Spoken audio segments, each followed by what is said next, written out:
জনপ্রিয় content creator Firoz Hasan, মানবতার ফেরিওয়ালা ফিরোজ হাসানের আম্মা মারা গেছেন। তার স্ট্যাটাস থেকে দেখতে পেলাম। আমার কাছে মানে স্ট্যাটাস দেখার পরে আমার খুব মন খারাপ লাগলো। আমার মা এখনো বেঁচে আছে, আমার বাবা নাই। তো যার দুনিয়া থেকে মা চলে যায়, তার দেখার মতো ভালোবাসার মানুষ হারিয়ে গেলে, আমি আজকেই একটা মা নিয়ে ভিডিও বানাইছি। আর এমন একটা দুঃসংবাদ দেখতে পাবো সেটা কল্পনাও করিনি। তো সবাই জনপ্রিয় কন্টেন্ট ক্রিয়েটার ফিরোজ হাসানের মায়ের জন্য দোয়া করবেন, যেন জান্নাতুল ফেরদাউস দান করে ওনাকে। আর উনি তো খুব ভালো কাজ করে, আপনারা জানেন, free motion content creator free motion Firoz Hasan.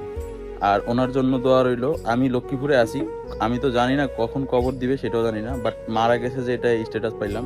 আমি চেষ্টা করব ওখানে যাওয়ার।